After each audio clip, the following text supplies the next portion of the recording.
అనగనగా ఆకాశం కింద ఒక అందమైన పచ్చని అడవి ఉండేది. పక్షుల రాగాలు గాలిలో వినిపిస్తూ ఉండేవి. ఆ అందమైన అడవిలో బబ్లూ అనే ఒక ముద్దు ఏనుగు ఉండేది.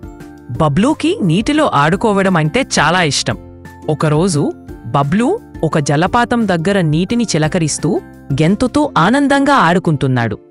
బబ్లూకి కొత్త స్నేహితులంటే చాలా ఇష్టం. అలా ఆడుకుంటుండగా ఆకాశం నుంచి ఒక రంగురంగుల చిలుక వచ్చి చెట్టుకొమ్మ పైన కూర్చుంది. ఆమె పేరు మీరా. బబ్లూ ఆమె దగ్గరకు వెళ్ళాడు. బబ్లూ మీరా ఒకరికొకరు పరిచయం చేసుకున్నారు. ఇద్దరూ కలిసి నవ్వుకుంటూ మంచి స్నేహితులయ్యారు. అలా ఆడుకుంటూ అడవి వైపుకు వెళ్సాగారు. కాని దూరంగా చెట్ల మధ్య నుండే ఒక వేటగాడు వాళ్లను గమనిస్తూ నెమ్మదిగా ముందుకు వచ్చాడు. అది గమనించిన మీరా బబ్లూని హెచ్చరించింది. బబ్లూ, వేటగాడు వస్తున్నాడు, మనం పరిగెత్తాలి అని కేకలు వేయడం మొదలుపెట్టింది. ఇద్దరూ భయంతో అలా పరిగెత్తుతూ ఉండగా అకస్మాత్తుగా వేటగాడి వలలో బబ్లూ చిక్కుకున్నాడు. నొప్పితో బాధపడుతున్న బబ్లూకి మీరా ధైర్యం చెప్పసాగింది. ఇద్దరూ కలిసి ఒక పన్నాగం వేశారు.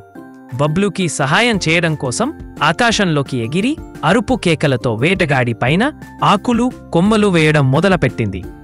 విసుగు చెందిన వేటగాడు కోపంతో మీరాని తరమడం మొదలుపెట్టాడు. మీరా పెలివిగా వేటగాడిని దూరంగా అడవి లోపలికి తీసుకుని వెళ్ళింది. వేటగాడు దగ్గరలో లేడు అని గమనించిన బబ్లూ వల నుండి తప్పించుకునే ప్రయత్నం చేశాడు. పూర్తి బలముపయోగించి వలను తెంచుకుని మీరా కోసం అడవిలోకి వెతకడం మొదలుపెట్టాడు.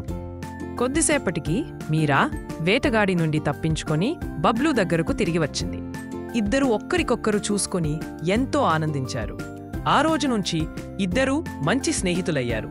స్నేహితులు కష్టంలో ఉంటే మనం తప్పకుండా ఆదుకోవాలి.